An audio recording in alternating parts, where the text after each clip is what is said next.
Hi. నేను నేను టూర్కి పోతున్నానా? టూర్కి పోతున్నా. సో ఈ డబ్బాలో కొన్ని కెమెరాస్ ఈ బ్యాగ్లో బట్టలు టూల్ కిట్ సెట్ అయిపోయింది. ఈ 2 బ్యాగులు అటు రైడింగ్ గేర్ అది రేపు వేసుకుంటాం కాబట్టి బైక్నే ఉంటుంది. ప్యాకేజ్ సింపుల్ 2 బ్యాగులు తీసుకోపోతున్నాయి. ఎక్కువ తీసుకోపోతుంది అంటే ఎక్కువ అంటే మెయిన్గా ఏంటంటే టీ షర్ట్స్, నైట్ ప్యాంట్స్, అవి సాక్స్ ఎక్స్ట్రా పేర్ తీసుకోతున్నా, గ్లౌజెస్, మంకీ క్యాప్ ఒకటి, టూల్ కిట్ ఒకటి, మెయిన్ బైక్ రిపేర్ చేసుకోవడానికి టూల్ కిట్ ఒకటి. తర్వాత ఎక్స్ట్రా ట్యూబ్స్ కూడా తీసుకోతున్నా, పంచర్ అయితే అని చెప్పి మనకి ట్యూబ్స్ దొరికాయని. సో అదొక సెటప్ అయిపోయింది. అంతే. ఒక చైన్ లూబు, ఆయిల్ ఎక్స్ట్రా తీసుకుపోతున్నా మధ్యలో ఆయిల్ చేంజ్ చేసుకోవడానికి. అండ్ కెమెరాస్ అంతే. ఇంకా రెయిన్ కోట్ ఒకటి, జాకెట్స్ ఎట్లాగా ఉన్నాయి. సో ఇంతే తీసుకుపోతున్నాను లగేజ్, సింపుల్ లగేజ్. ఒక 15 రోజులు అనుకుంటున్నా ట్రిప్.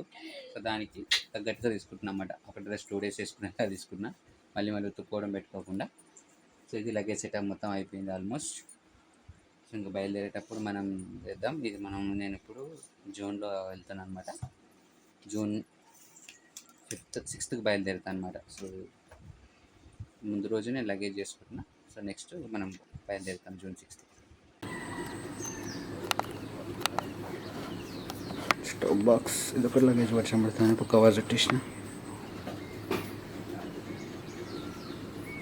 పైకి దిగాలి. ఇంకా బయటికి తీసి వెళ్ళిపోదాం. సో లగేజ్ అంతా ప్యాక్ చేసేసుకున్నాం. బ్యాక్ సైడ్ అనిపిస్తుంది, ఒకసారి మళ్ళీ చూపిస్తాను. పొద్దున కొంచెం వర్షం పడినట్టు అయిందనమాట.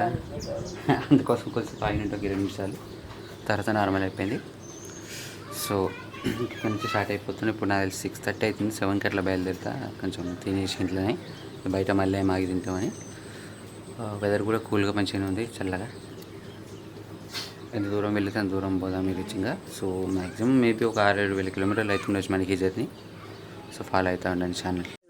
చలో రైట్ ఫాలో చేస్తున్నాం అందరికి. Bye bye. వస్తున్నావా? వచ్చి లియాన్సీ బాయ్.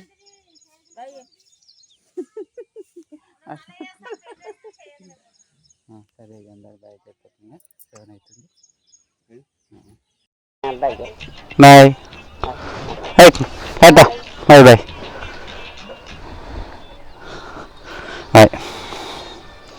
వస్తున్నా. ఓకే.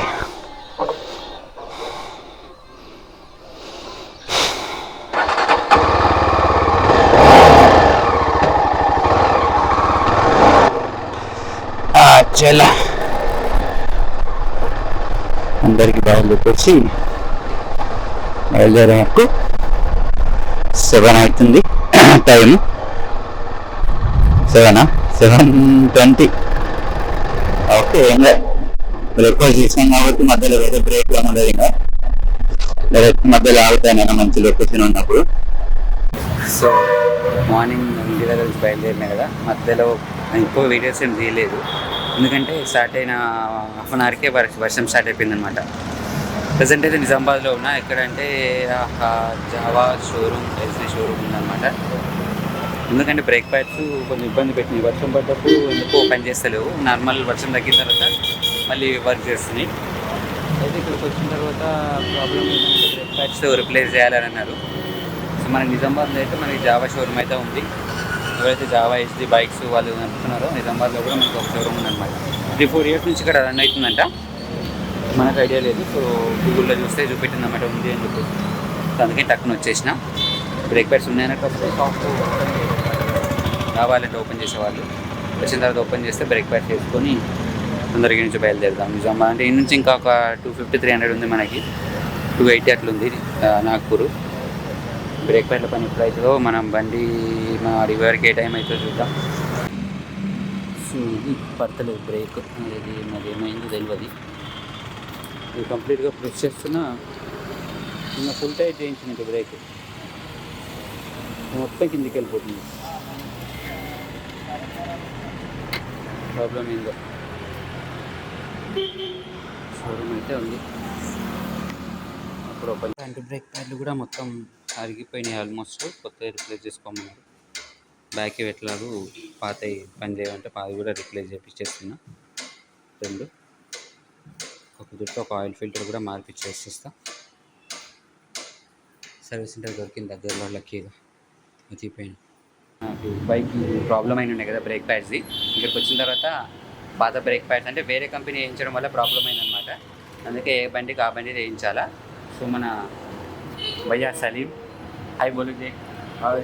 సో మంచిగా బ్రేక్లు కూడా సైజ్ యాక్చువల్గా వెనకాల ఒకటే పోయినుండే, ముందు కూడా బాగాలేదని చెప్పి ముందు కూడా చెక్ చేసిండు, అది కూడా రిప్లేస్ చేసిండు. మళ్ళీ మనకి ఏమంటారు కూలెంట్ టాప్అప్ చేసిండు, ఒక బ్రేక్ క్యాప్ కూడా ఎక్స్ట్రా ఇచ్చేసిండు. అంటే ప్రేమతో కస్టమర్ ఇంత దూరం నుంచి రైడ్ చేస్తున్నానని చెప్పేసి. సో నిజామాబాద్లో ఇప్పుడు మన ఎస్డి షోరూంలో సలీం ఉన్నాడు. ఒకవేళ ఎప్పుడైనా మీరు నిజామాబాద్కి వస్తే కనుక ఇక్కడికి వచ్చేయండి. ఈయన నంబర్ కూడా తీసుకుంటాను, నేను నంబర్ కూడా మీకు షేర్ చేస్తాను. ఎనీ టైం ఏమైనా ప్రాబ్లమ్ ఉన్నా కూడా ఫోన్ చేస్తే వచ్చేస్తారంట. जो बीच में कॉल करे तो आके कर सकते हैं, आके नहीं करे तो भी अपन क्या है गाइड्स कर सकते हैं साथ में शोरूम की तरफ से. अरे चुशा यस बैरो मोटर्स एलएलबी. यहाँ से अगर अपन कुछ रहा गाइड्स करना है तो सर्विस नंबर पे भी कॉल करे, समझो अपन गाइड्स करते हैं. नॉर्मली आप नॉन लोकल रहते हैं ना सर, इसलिए अपन गाइड्स कर सकते हैं, नो प्रॉब्लम.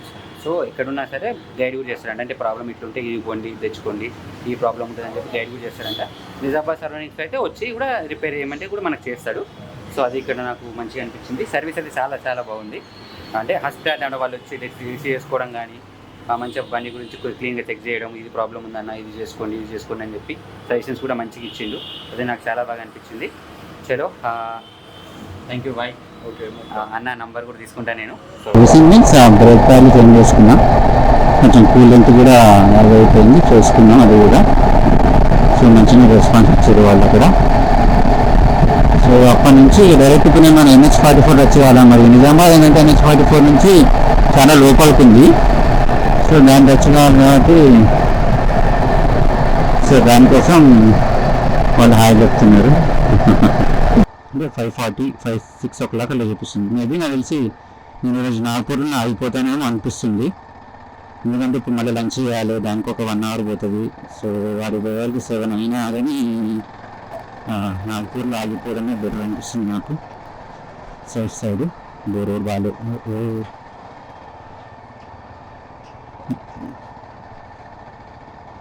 బ్రిడ్జ్ కన్స్ట్రక్షన్ అవుతుంది. అయ్యో ఆగిపోయింది.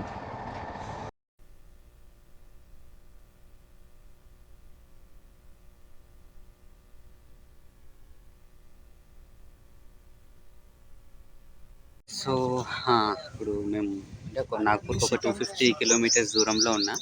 సో మధ్యలో మనకి ఒక బ్రదర్ కలిసిండు, నిషికాంత్ బాయ్. ఏ నాగపూర్ అనమాట ఆయనది అన్నది.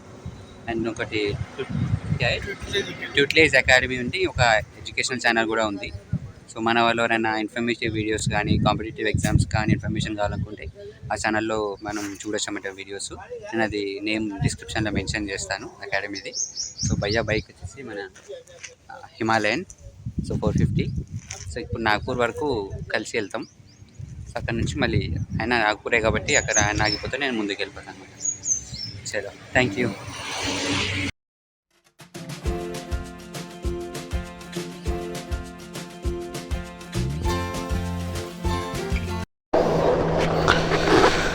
ఓకే, మంచి లొకేషన్ కదా. ఫోన్లో ఎట్లుంది, యాక్షన్ కెమెరా ఎట్లా చూడండి. మీరు నా బండి ఏదో వీడియో తీస్తుండే. చలో ఇది బాగుందని ఆగిన ఇక్కడ. సో నాగపూర్ హైవే నాగపూర్ ఇంకొక 200 kilometers ఏమో ఉంది. ఇక్కడ ఒకటి బొమ్మరేలి రెస్టారెంట్ అని ఉంటుంది, తిందామని లంచ్కి ఆగేసినాం. హైవే కానుకొని ఉంది, మంచిగా అనిపించింది. ఇంకా మనం తెలంగాణలోనే ఉన్నాం. సో ఫుడ్ చెప్పుకొని అది ఎట్లుంది ఏంది చూద్దాం. మధ్య మధ్యలో వానలు, రెయిన్ కోట్లు వేసుకోవడము, వణిపోవడము, పొద్దుంతా చల్లగా అనిపించింది వాన వల్ల. ఇప్పుడైతే ఉడకపోస్తుంది, ఎండ ఎట్లా ఉడుతుంది. మొత్తం డే అంతా మంచి చల్లగా ఉంటుంది అనుకున్నా, బట్ మొత్తం అంతా అది చేసింది. ఇప్పుడే లంచ్ ఆర్డర్ చేసిన అనమాట. నేను ఫ్రైడ్ రైస్ చెప్పుకున్నాను, ఎగ్ ఫ్రైడ్ రైస్. మళ్ళీ లాల్ దాల్గా చెప్పుకుంటూ రైస్ సంథింగ్ ఎంతో 140 120 ఉంది ఎగ్ ఫ్రైడ్ రైస్. తినాలి ఎంత ఉన్నాయి ఇక మన ఇదే లాస్ట్ ఇయర్ తినాలి ఇంకా మొత్తం ఇంకా రొట్టెలు ఉంటాయి. ఏదో కర్రీ కూడా ఇచ్చిండు ఫ్రై చేసి. బొమ్మరెల్లు రెస్టారెంట్ అంటే బొమ్మరెల్లు టైప్లో ఉందన్నమాట. చూసి బ్యాక్ సైడ్ గోడలు జార్జ్ పెట్టినట్టు అది. నేను డైరెక్ట్గా నాగ్పూర్లో ఆగేసి ఫుల్గా స్టే తీసుకున్నాం అనుకుంటున్నాను. ఇంకా ఈరోజు 200 కాబట్టి ఇప్పుడు తిని బయలుదేరి 3:30 అవుతుంది. పోయే వరకు 5-6-7 అవుతుంది వచ్చి. సో నాగ్పూర్లో స్టే చేసేదాన్ని ఈరోజు.